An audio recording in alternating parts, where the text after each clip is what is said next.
Kita berdoa. Allah Bapa yang bertahta dalam kerajaan surga Allah yang kekal kudus. Terima kasih Tuhan karena Engkau boleh menjadikan setiap kami hadir di tempat ini dengan segala baik. Kami tahu Tuhan kami tidak layak, kami tidak mampu dengan dosa kami untuk berkata kepada Tuhan, ini saya, layakkan saya. Sesungguhnya hanya karena anugerah Allah semata, setiap kami boleh kembali dikumpulkan di tempat ini. Dan terlebih lagi ya Tuhan, setiap kami boleh diizinkan untuk mendengarkan firman. Biarlah ketika firman ini diberitakan, hati kami siap. Dan biarlah ya Tuhan, Roh Kudus boleh menerjemahkan itu dalam setiap pribadi lepas pribadi. Agar firman itu tidak lalu begitu saja. Tapi firman itu boleh tertanam, melekat penuh, dan sungguh-sungguh bertumbuh dalam diri setiap kami. Terima kasih Tuhan Yesus, inilah seru dan doa kami. Dalam nama Tuhan Yesus kami mengucap syukuran, kami berdoa. Amin. Silakan duduk Bapak Ibu yang dikasihi Tuhan. Shalom Bapak Ibu. Bagaimana kabarnya? Piye kabarnya? Baik? Puji Tuhan. Kalau dalam kondisi yang baik, dengan kondisi yang penuh dengan ucapan syukur, kita boleh kembali berkumpul di tempat ini. Bapak Ibu, saya mau ajak setiap kita buka Alkitab kita dari 1 Petrus 2 ayat 4 sampai ayat yang ke-10. Hari ini suasananya agak berbeda ya, karena cukup terang di depan.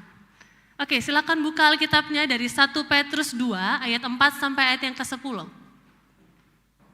1 Petrus 2 ayat 4 sampai ayat yang ke-10, saya akan bacakan bagi setiap kita. Bapak Ibu perhatikan di Alkitab Bapak Ibu masing-masing. Ayat yang keempat, demikianlah firman Tuhan. Dan datanglah kepadanya batu yang hidup itu, yang memang dibuang oleh manusia, tetapi yang dipilih dan dihormati di hadirat Allah. Dan biarlah kamu juga dipergunakan sebagai batu hidup untuk pembangunan suatu rumah rohani, bagi suatu imamat kudus, untuk mempersembahkan persembahan rohani yang karena Yesus Kristus berkenan kepada Allah. Sebab ada tertulis dalam kitab suci, sesungguhnya aku meletakkan di Sion sebuah batu yang terpilih, sebuah batu penjuru yang mahal, dan siapa yang percaya kepadanya tidak akan dipermalukan. Karena itu bagi kamu yang percaya ia mahal, tetapi bagi mereka yang tidak percaya, batu yang telah dibuang oleh tukang-tukang bangunan telah menjadi batu penjuru, juga telah menjadi batu sentuhan dan suatu batu sandungan. Mereka tersandung padanya karena mereka tidak taat kepada firman Tuhan, firman Allah. Dan untuk itu mereka juga telah disediakan.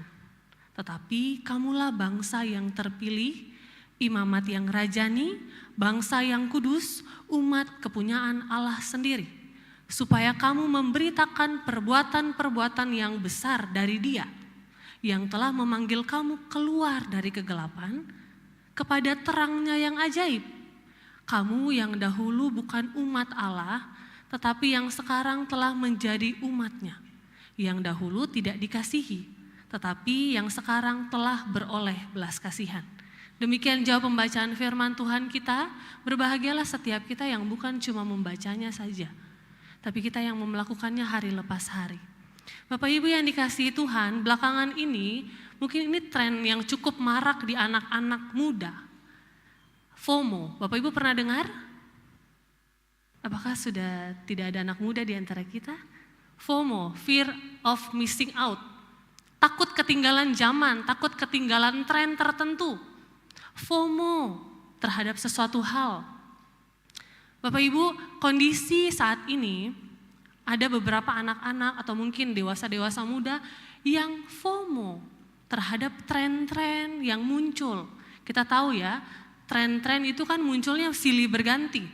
Tidak mungkin bertahan selama 100 tahun tren itu, tidak mungkin. Pasti ada yang baru, ada yang baru, ada yang baru. Ketika orang jadi FOMO, pada akhirnya mereka lupa identitas mereka. Mereka pakai tren itu sebagai identitas mereka. Mereka kenakan, oh trennya ini pakai baju begini, ya mereka pakai. Oh trennya ini bikin gaya begini, oh mereka ikut. Jadi identitasnya jadinya ngeblur, jadi bias. Karena ikut tren yang ada. Belakangan ini sempat ramai di kalangan anak muda, tren yang bisa dibilang tidak baik, tidak untuk dicontohi. Anak-anak muda ini pengen kasih tunjuk mereka itu siapa, mereka pengen kasih tunjuk identitas mereka bagaimana, dan mereka pengen diperhatikan, pengen dilihat. Akhirnya muncullah tren ini. Trennya adalah cutting. Bukan saya mengajak Bapak Ibu menggunting, bukan. Tapi mereka memilih menyayat tangannya untuk kasih tunjuk bahwa saya ini loh kesepian, saya ini loh butuh orang untuk mendengarkan cerita saya, tapi dengan cara yang salah. Mereka sengaja mengcutting diri mereka, jadi disayat-sayat pakai benda tajam untuk kasih tunjuk bahwa saya ini loh butuh teman. Saya bermasalah, orang tua saya bermasalah, makanya saya seperti ini. Tapi mereka tidak mau mencari pertolongan, mereka cuma mau kasih tunjuk aja. Bapak Ibu yang Tuhan Yesus kasihi, fenomena-fenomena seperti ini pada akhirnya membuat kita bertanya, bukan? Siapa identitas kita? Pertanyaan mendasar yang mungkin sampai sekarang kita juga masih bertanya, kemana sih tujuan hidup saya? Oke, identitas saya sebagai orang Kristen, tapi tujuan hidup saya kemana? Saya ngelakuin ini, ngelakuin itu ngapain? Buat apa? Itu jadi pertanyaan yang paling mendasar, bukan cuma untuk anak muda, tapi mungkin buat setiap kita yang sudah lanjut usia. Yang selama ini hidup ya sudah hidup aja, orang bilang. Biarkan air mengalir, tapi mengalir sampai mana? Sing tahu. Bapak Ibu yang dikasihi Tuhan, kita perlu bertanya, bagaimana dengan gereja? Kita dipanggil sebagai gerejanya Tuhan, gereja yang hidup. Gereja bukan bicara soal bangunan saja, tapi gereja bicara soal pribadi-pribadi. Jadi bagaimana dengan gereja? Bagaimana dengan identitas kita? Apakah kita mengejar sesuatu yang trending, sesuatu yang terlihat, wah ini bisa diakui? Atau kita mengejar sesuatu yang kekal? Mari Bapak Ibu Saudara, kita melihat dalam Alkitab kita, hari ini kita akan belajar dari surat Petrus. Kalau dalam surat Petrus ini Bapak Ibu sangat menarik sekali, karena Petrus punya latar belakang surat. Ketika dia mau memberikan surat ini, dia tahu tujuan jemaatnya kemana. Kepada orang-orang percaya yang tersebar. Bukan orang-orang percaya yang berkumpul di Yerusalem, tapi orang-orang percaya yang tersebar dimanapun. Dan kondisi ini tentunya kalau orang percaya tersebar dimanapun, kita sudah tahu satu hal yang pasti, penderitaan. Kita sudah tahu mereka pasti dianiaya, mereka pasti dihina, mereka pasti ditolak. Karena iman mereka kepada Yesus Kristus dipandang sebagai sesuatu hal yang bodoh bagi dunia. Bapak Ibu yang Tuhan Yesus kasihi, Petrus ketika dia menulis surat ini, dia mau mengatakan kepada jemaat pada saat itu, dalam penganiayaanmu, dalam keterpurukan dan penderitaan yang kamu alami, Tuhan gak tinggalin. Tuhan bahkan pilih kamu. Bukan untuk membinasakan kamu. Tuhan pilih kamu percaya, bukan untuk bikin kamu sengsara, bukan. Tapi Tuhan mau bilang, dalam penderitaan kamu, ini jadi pola. Untuk apa? Untuk orang bisa melihat kemurahan Allah. Di tengah-tengah penderitaan mereka, mereka masih bisa tetap bersyukur, masih bisa tetap percaya.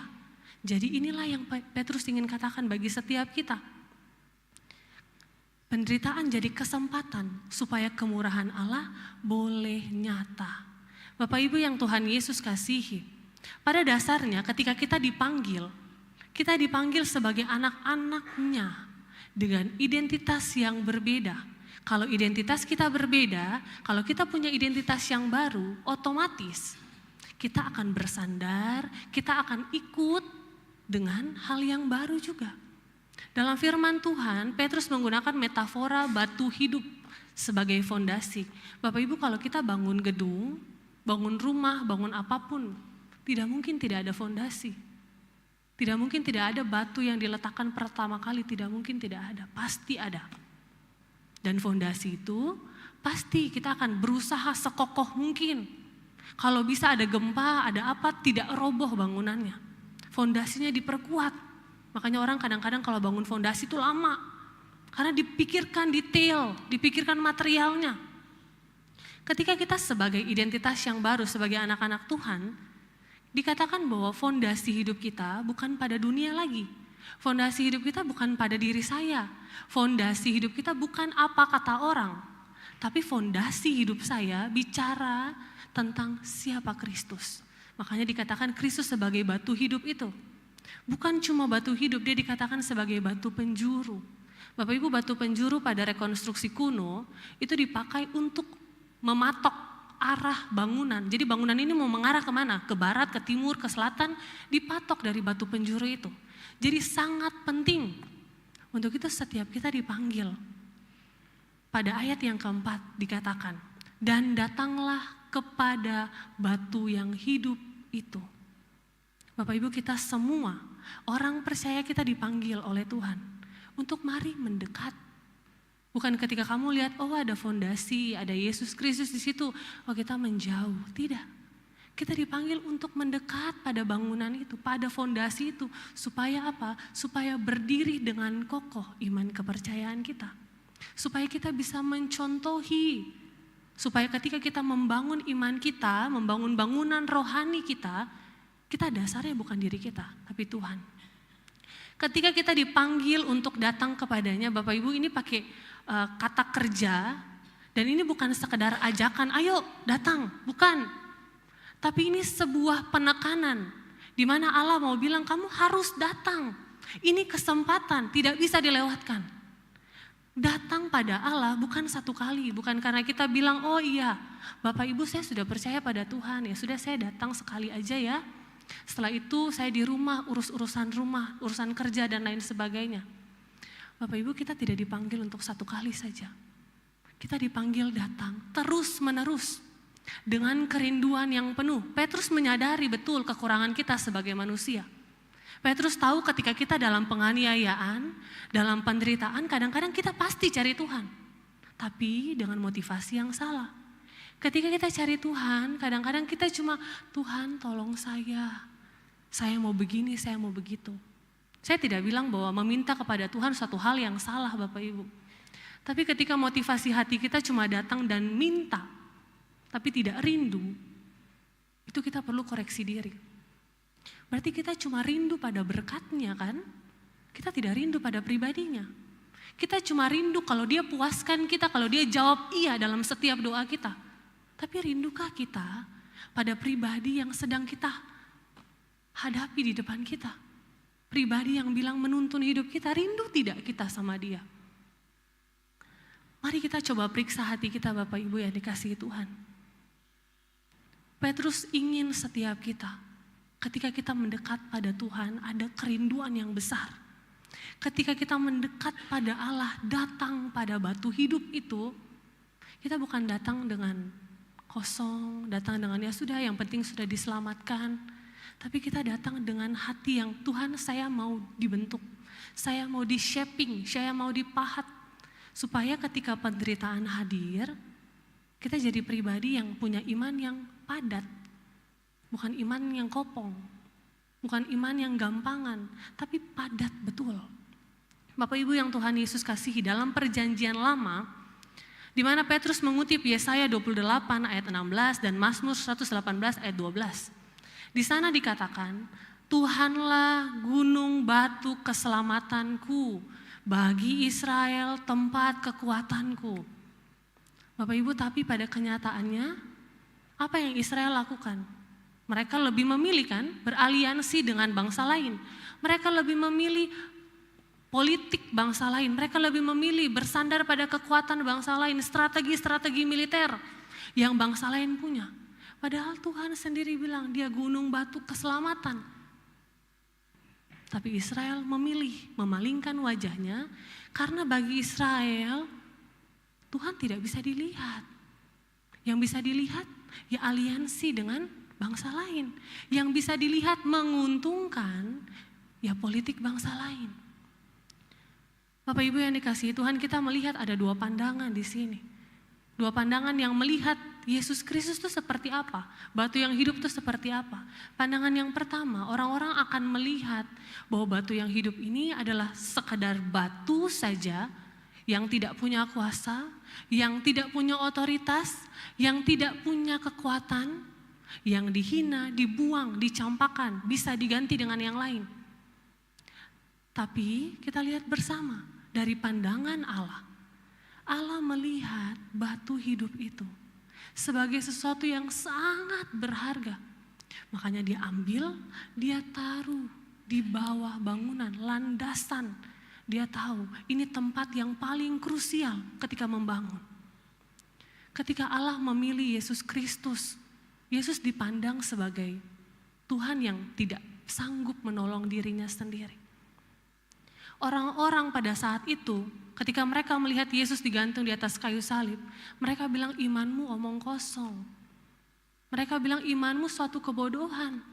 Karena kamu percaya pada Tuhan yang tidak mampu turun dari atas kayu salib. Kamu percaya pada Tuhan yang mati di atas kayu salib. Tapi kita tahu bersama, dia mati karena siapa? Dia mati karena kita. Dia tidak mau lihat kita dipaku, disalib. Dia tidak mau lihat kita menderita hidup kekal itu. Dia tidak mau kita mati binasa.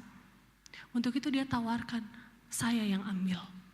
Dia bilang, saya yang terima. Sekalipun dia dihina, sekalipun dia dianggap sebagai sebuah kebodohan. Bapak Ibu, hukuman mati yang paling keji pada saat itu salib. Dan tidak ada orang yang ketika mati di atas kayu salib, mereka bilang puji Tuhan, tidak ada. Mereka pasti bilang dia bejat, dia pantas untuk mati. Tapi Yesus Kristus, ketika dia diangkat oleh Allah, kita tahu bersama, cara pandang Allah dengan cara pandang manusia beda jauh. Contohnya Bapak Ibu, ketika dalam pemilihan raja Israel, ada yang masih ingat? Samuel diutus oleh Allah pergi ke rumah Isai. Ketika dia sampai, hal pertama yang dia lihat apa? Wah, anak-anak Isai gagah. Anak-anak Isai perawakannya baik. Ini pasti Raja Israel. Dia mau mengurapi. Ketika dia mau mengurapi, Tuhan menghentikan dia. Tuhan bilang, bukan ini. Tapi yang itu tuh. Yang kecil, yang mukanya imut-imut, kemerah-merahan itu. Bapak Ibu yang dikasihi Tuhan, manusia, Samuel, secara manusiawi, secara tatap muka, dia melihat, oh ini baik. Ini qualified. Ini oke, ini sempurna nih. Tapi ternyata yang Tuhan lihat bukan fisik luar. Yang Tuhan lihat keberadaan hati. Siapa sih Daud? Daud bukan siapa-siapa. Daud cuma pemain kecapi, penjaga domba. Bahkan ketika kakak-kakaknya diutus melawan Filistin, dia ngapain Bapak Ibu? Antar makanan. Kadang-kadang yang tidak dipandang oleh dunia, justru itu yang Tuhan pandang. Bapak Ibu yang Tuhan Yesus kasihi, untuk itulah setiap kita boleh kembali melihat identitas saya itu seperti apa sih di hadapan Tuhan. Ketika saya bilang saya percaya pada Tuhan, saya betul-betul tidak percaya. Ketika saya bilang saya mau melayani Tuhan, saya betul-betul tidak melayani Tuhan. Ketika saya bilang saya mau bekerja bagi Tuhan, saya bekerja tidak bagi Tuhan. Sebab sesungguhnya Bapak Ibu, kalau kita bilang kita mengasihi Tuhan, kita pasti mau melayani Dia. Kita pasti cari jalan supaya kalau bisa pelayanan, kalau bisa memberi bagi Tuhan, kalau bisa memberitakan firman bagi jiwa-jiwa yang terhilang. Itu kalau kita mengasihi Tuhan. Tapi kalau mental kita cuma, oh iya saya mau datang ke gereja, duduk, puji-pujian, dengar firman, lalu pulang. Kadang-kala mungkin dalam keletihan kita melayani, terbersit dalam pikiran kita, aduh pengen deh jadi jemaat yang biasa aja, yang cuma duduk, dengar firman, pulang, pengen sekali. Tapi Bapak Ibu, kita tidak dipanggil jadi penonton. Kita dipanggil punya misi yang jelas. Kita tidak dipanggil untuk sekedar duduk nonton, oh iya pujiannya baik, wah suaranya bagus, wah itu musiknya juga indah. Kita tidak dipanggil untuk sekedar menonton. Tapi kita dipanggil untuk terlibat, fit in, masuk ke dalam, mengalami sungguh-sungguh. Karena percuma kita bilang kita mengasihi Tuhan, tapi kita tidak mau melayani Dia. Itu kasih yang kosong Bapak Ibu. Kasih yang hanya di mulut saja. Kita mau sama-sama menyadari dalam diri kita bahwa sesungguhnya Tuhan tuh kasih anugerah. Tuhan kasih kita karunia sampai kita bisa melayani. Tuhan kasih kita hati. Pernah ada perbincangan dengan seorang teman. Dia berkata begini, saya mengasihi Tuhan. Tapi saya rasa saya tidak mau melayani. Karena A, B, dan C. Bapak Ibu, kemanapun kita pergi akan ketemu dengan orang A, B, dan C, pasti. Tapi ketika kita masuk dalam pelayanan, bukan karena beta kuat, makanya beta stay di sini.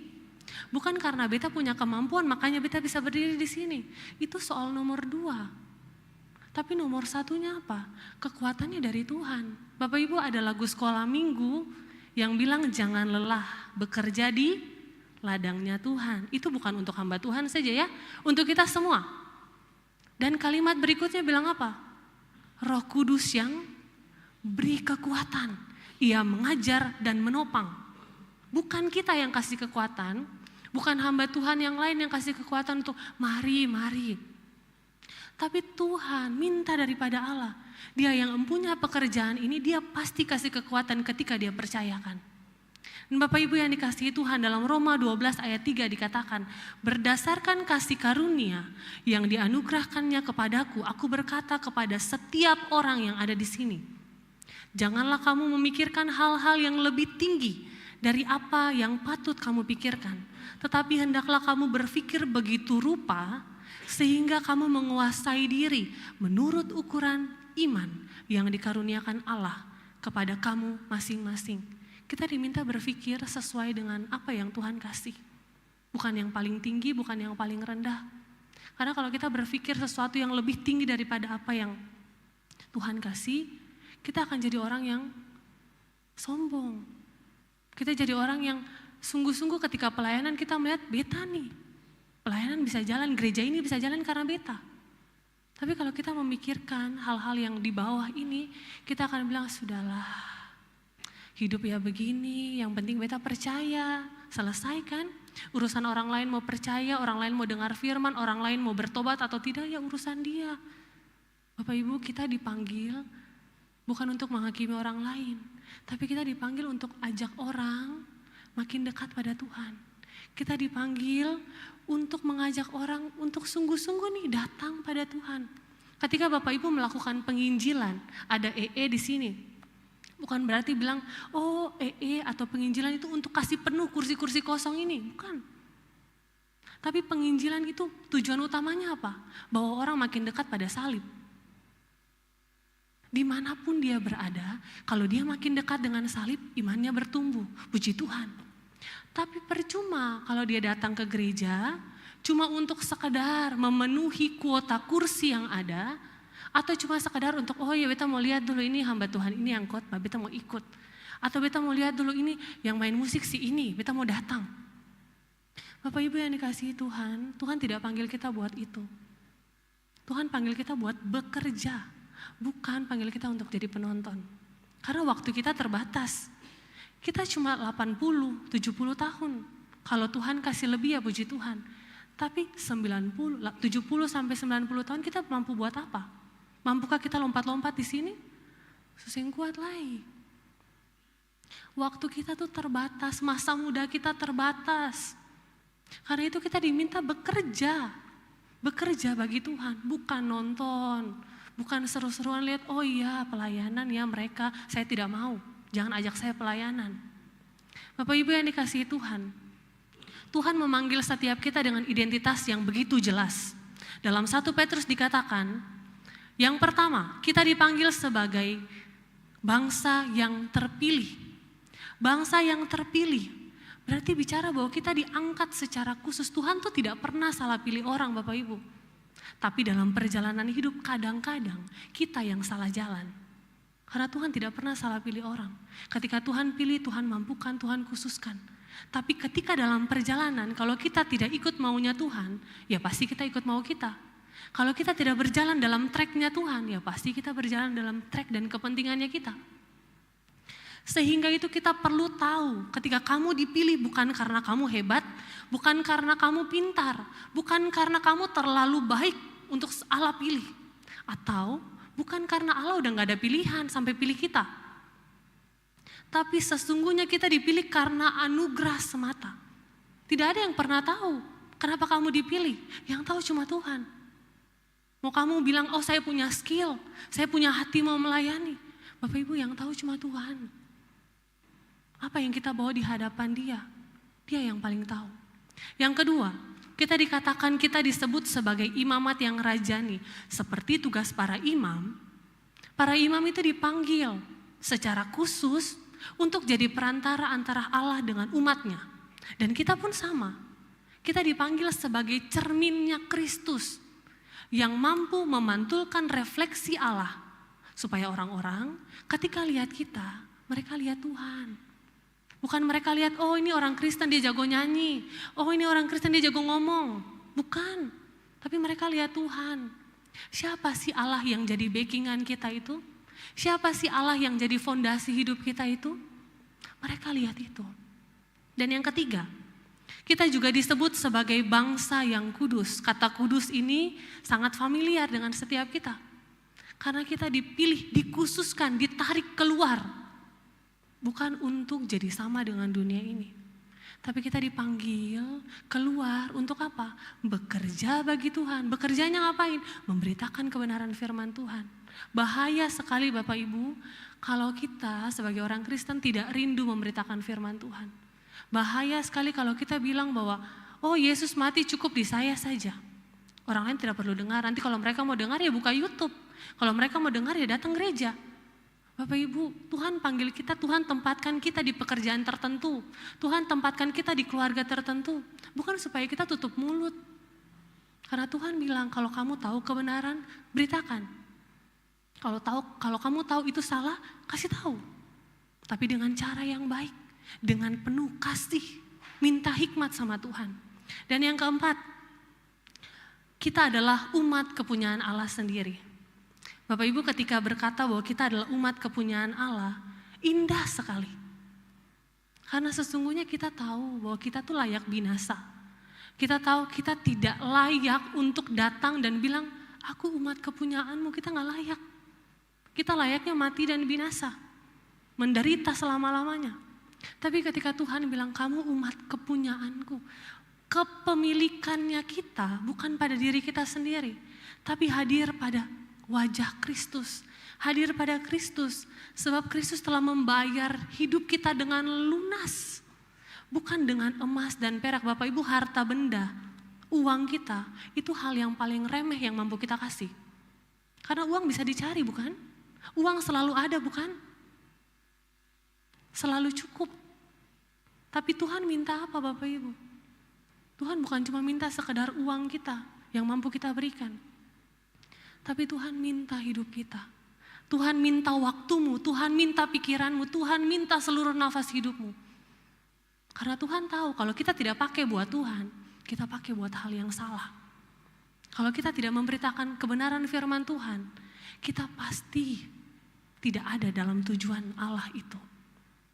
Bapak Ibu Saudara yang dikasihi Tuhan, mari setiap kita dipanggil jadi murid yang memberitakan karya keselamatan. Matius sudah berkata, jadikanlah semua bangsa muridku, muridnya Yesus Kristus. Berarti kita tahu fondasi saya harusnya pada Tuhan. Ketika fondasi saya pada Tuhan, saya mampu bekerja di dalam Tuhan. Ketika saya mampu bekerja di dalam Tuhan, ada sukacita, ada sesuatu yang mau saya beritakan tentang apa? Tentang karya keselamatan. Karena Bapak Ibu kalau kabar baik saya yakin tidak mungkin kita simpan sendiri. Pasti langsung HP kita kasih keluar, kita telepon. Ada kabar baik, kita chat. Kita pasti mau kasih tahu keluarga-keluarga terdekat kita. Coba perhatikan, apakah keluarga terdekat kita yang sudah Kristen, apakah mereka sudah sungguh-sungguh percaya sama Tuhan? Apakah mereka sudah sungguh-sungguh ketika ditanya kalau kamu mati yakin tidak masuk surga? Mereka bilang yakin karena Tuhan telah mati buat saya. Atau mereka yang masih berpikir, saya tidak yakin karena saya masih begini dan begitu. Otomatis mereka masih hidup mengandalkan dirinya sendiri. Bapak Ibu yang Tuhan Yesus kasihi, setiap kita dipanggil dengan panggilan yang sama. Dengan caranya Allah, kita dimampukan dalam panggilan itu. Panggilan ini bukan pada hamba Tuhan saja, tapi panggilan ini terletak pada setiap kita, bahkan kita yang masih studi. Kita perlu tanya, apakah wajah Kristus muncul tidak ya dalam pekerjaan saya? Apakah wajah Kristus hadir tidak dalam perkataan saya, dalam perbuatan saya, dalam keputusan-keputusan saya? Atau semua berdasar saya aja deh, berdasar kepentingan saya? Mari kita merenung bersama ya Bapak Ibu ya. Dalam minggu-minggu ini kita merenung bersama, kita melihat. Kira-kira hari Minggu ketika beta datang di gereja, orang mampu lihat beta menyembah Tuhan. Ketika beta datang di gereja hari Minggu, menghadap Tuhan, kira-kira beta hati bagaimana di hadapan Tuhan. Dan ketika hari Senin sampai Sabtu, orang-orang mampu tidak menemukan Tuhan dalam setiap beta punya keputusan. Apakah kita mewajarkan Allah di dalam keseharian kita? Ataukah kita cuma sekedar jadi orang Kristen? Percuma kalau kita cuma sekedar, karena Kristen berarti pengikut Kristus.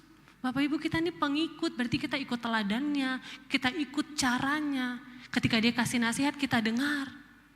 Kalau kita bilang kita Kristen tapi kita cuma nonton saja, berarti selama ini kita masih jadi fansnya Kristus. Kita cuma kagum dengan berkatnya dia, kagum dengan penyertaan dia, tapi kita tidak cinta sama pribadinya.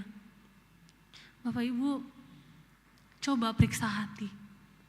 Saya tidak tahu hati kita. Saya tidak tahu betapa rindu kalian di hadapan Tuhan, tapi Tuhan paling mengerti, Tuhan paling tahu. Jangan sampai kita hanya nebeng tenar dengan label Kristen, tapi tidak ada Kristus di dalam kita. Mari kita tundukkan kepala, kita bersatu dalam doa. Kami menyadari ya Tuhan, setiap keterbatasan kami. Sebagai manusia mungkin kami seringkali mendukakan hati Tuhan. Kami seringkali membuat Tuhan menjadi nomor 2 dibanding dengan prioritas kami yang lain. Kami seringkali mendambakan sesuatu yang ternyata bukan Tuhan di sana. Ampuni kami ya Tuhan, kalau fokus hati kami, fokus hidup kami masih tidak mengasihi Tuhan. Mungkin kami lelah, kami sibuk, kami punya banyak pikiran, kami punya banyak urusan. Tapi Tuhan, satu hal yang tidak boleh kami lupa di tengah-tengah kesibukan kami. Siapa pemilik hidup kami? Satu hal yang tidak boleh kami lupa, kalau kami bilang kami mengasihi Tuhan, berarti kami mau melayani Tuhan. Ketika kami bilang kami mau mengasihi Tuhan, berarti kami akan mengasihi sesama bahkan musuh kami. Dan ketika kami bilang kami mengasihi Tuhan, berarti firman Tuhan akan keluar dari mulut kami. Kami akan senantiasa bermisi, bukan untuk memenuhi gereja, tapi untuk membuat orang-orang makin melihat kepada salib Kristus, makin bertumbuh, makin cinta sama Tuhan. Untuk itu setiap kami ya Tuhan, gereja-gereja Tuhan yang hidup di tempat ini, dipanggil dengan satu tujuan yang sama, menjadikan semua bangsa murid Kristus.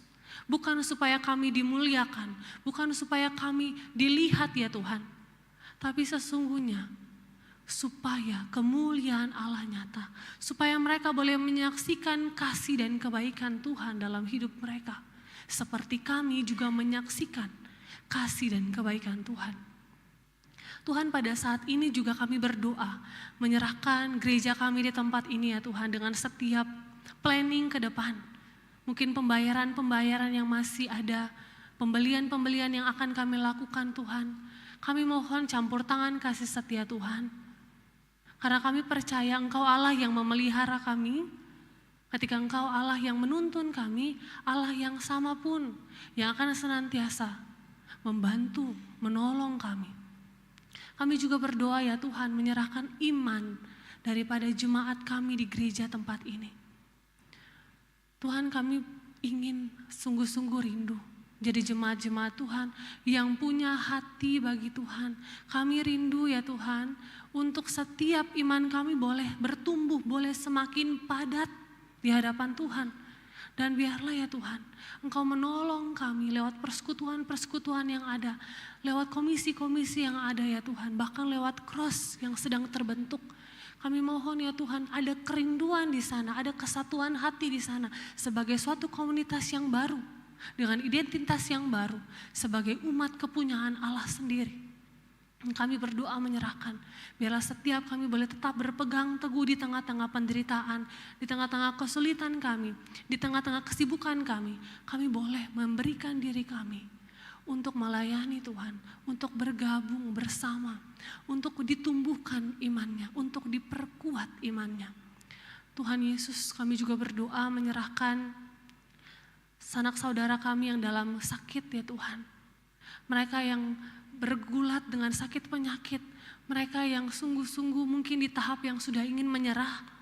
Tapi kami berdoa ya Tuhan, Kau berikan kekuatan, Kau berikan kesembuhan, Kau berikan ketenangan hati, berikan semangat dalam diri mereka.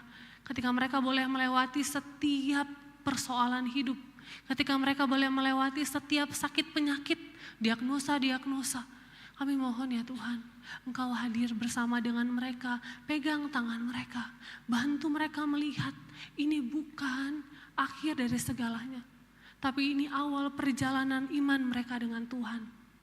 Dan Tuhan, kami juga berdoa menyerahkan setiap obat-obatan, makanan, minuman yang mereka konsumsi ya Tuhan. Biar itu boleh mendatangkan kesembuhan bagi setiap mereka. Kami juga berdoa ya Tuhan, menyerahkan setiap kami pribadi lepas pribadi, dalam pekerjaan kami, dalam studi kami, bahkan dalam kondisi-kondisi tertentu yang mungkin tidak ideal bagi kami Tuhan.